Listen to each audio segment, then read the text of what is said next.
Machiegni kendero kamano kuom medo kete mana kae chendo ni maro imore kwa dhi mbele wateri nyaka kaunti ya Mombasa kama ariyo marito aluora kachiel kod manyo kibarua nochuno Mesha Otieno man jadak ma Diani chugo lony maloso glas mag modho pi kod mago mag madho divai kotiyo gi chupni mawiti. Kaka jafombo marwa ma Mombasa Joja oko leronwa tij lweteno sani okelo buonjo ne oganda mathoth makadho nam chumbi makoni glese ma oloso gondisore kendo lombo wang'. Chupni gi gin mago mokwanye kor gwenge to kod kuonde ma ipuke taka ei Diani. Kae Mesha Otieno chanogi koikore ne chako chugo gi bedo gilase ma itiyo gode modho pi kaachiel kod pi olemo. Wawuothe e ground to wayudo chupa moko manyalo ng'ado ji, manyalo kelo masira moko mag ng'ado ji, to wachoko gi kanyakla to waloso gi glas mimodho godo pi kata wine. Creativity ni e gik mane ipuonjo wa e skul. En gino mosebedo kotimo e thuolo mar higni 2 sani e gweng' ma Magutu Diani e kaunti ma Kwale.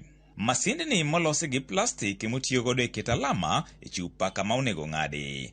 Kae orundo chupa gi lwete ewi masindno kaeto ikudhe gi muya maliet mang'ado chupano. Okoni en tich madwaro lony ni mar bang' ng'ade to koro chako rudhe gi sandpaper madiko kuonde mabeth magidek ng'ado dho ng'ato matiyo kode.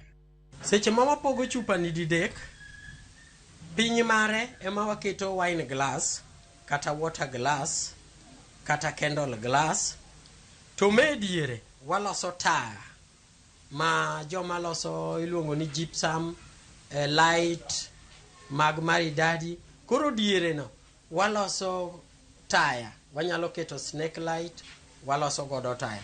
Malo mare ni waloso godo wine glass moketne stand minyalo methogo kendo kinene tiyudo ka en very smart. Mtu yoyote tu akija kwa nyumba yangu akiziona tu anasikia raha, ziko unique. Tunatumia kukunywa nayo maji, vinywaji. Mesha koni chiro mar mwandu moloso nitiere kabende omor ni okang' ma kamano bende geto keto ler mar aluora. Tenda ng'eny ma jomo se miya tenda ka koro mineno sani gi magi tenda mag ji. Onge glass moro kama nyanyisi ni ma ni free. Onge glass ma ni free ka. Magi mag tenda mag ji. To tenda go wa manage nikech an go jende ka maka wachako loso tenda go waloso. Naona muhimu imesaidia maana sasa tumepunguza kama machupa nyingi ukipita pale Neptune unaona machupa zimetupa kando ya barabara. Sasa watu tunaipunguza, sasa zingine tunaenda na tuktuk tunasibeba tunasileta hapa. Koro tijini ahere nikech agolo glass e pipa, agolo glass kosewiti, agolo glass e bungu, makele kama, makete mobedo maler kama, makoro ng'ato nyalo kete e kabat, ng'ato nyalo kete e shelf, onyalo bedo maler. En gino mabende okoni konyo wuode madhi e sikul mosebedo katimo maber to chutho e lony mar somo manyasani midendo ni CBC. Kwa inanifanya nitengeneze vitu huku, alafu nikienda shuleni naweza tengeneza, alafu nikuwe namba 1 ama 2. Koro yudo ka gini busy.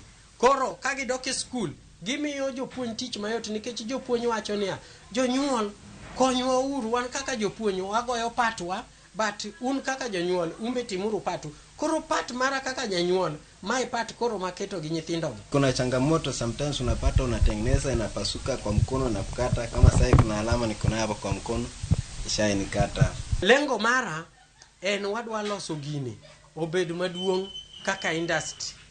Kaka serikal menyo pinje moko mag China ka, e kaka koro wambe wadwaro ni walos girwa ka. Koro kik gimeny kocha, gimenywa ka. Kaka koro sani wadwoko erokamano ne Ramogi TV nikech gibire ground koro gimenyo waka. George Aoko, Ramogi TV, Diani, County Makwale.